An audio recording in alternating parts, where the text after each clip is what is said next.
अस्सलामुअलैकुम या अलैहिस्सलाम मदद। इस वक्त हम जामिया मस्जिद पेशावर में मौजूद हैं। नमाज ज़ोहर का वक्त तकरीबन होने वाला है, अज़ान हो चुकी है और मैं आपको सिर्फ़ और सिर्फ यहाँ पे इस वक्त इसलिए लेके आया हूँ कि ये आप देख लें, अलम पाक है, नस्ब है जो यहाँ पे, ये एक मौजज़ा है। वो मैं आपको दिखाना चाहता हूँ कि ये अलम पाक इस जगह पे मौजूद था और ये अक्षरों के निशान आपको नज़र आ रहे हैं हर जगह पे। दीवार ये देखें, दरार पड़ चुकी है, दीवारें टूट चुकी हैं। ये मस्जिद के हालात देख लें, यहाँ पे जहाँ माजूर लोग या बुज़ुर्ग लोग जो है जहाँ पे बैठ के नमाज़ पढ़ते थे उस जगह की हालत आप देख लें।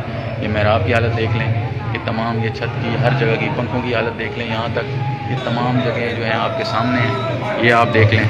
लेकिन ये अलम उसी तरह कायम व दायम है। और एक और मौजूद आपको बताऊं कि तमाम मस्जिद की जितनी भी लाइट्स हैं, जितनी भी जगह हैं, वो डिस्कनेक्ट हो चुकी हैं। कोई मस्जिद की लाइट नहीं जल रही, लेकिन सिवाय इस एक लाइट के जहाँ पे अलम में हज़रत अब्बास अलमदार नस्ब था, जहाँ मौजूद था, यहाँ पे उस जगह की लाइट अभी तक जल रही है। ये लाइट डिस्कनेक्ट नहीं हुई और ये वाकई मौजज़ा है, क्योंकि आप देख लें कि हर जगह पे अंधेरा है, हर जगह पे अंधेरा है।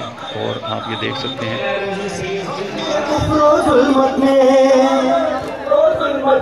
हकीकी रोशनी तुम हो,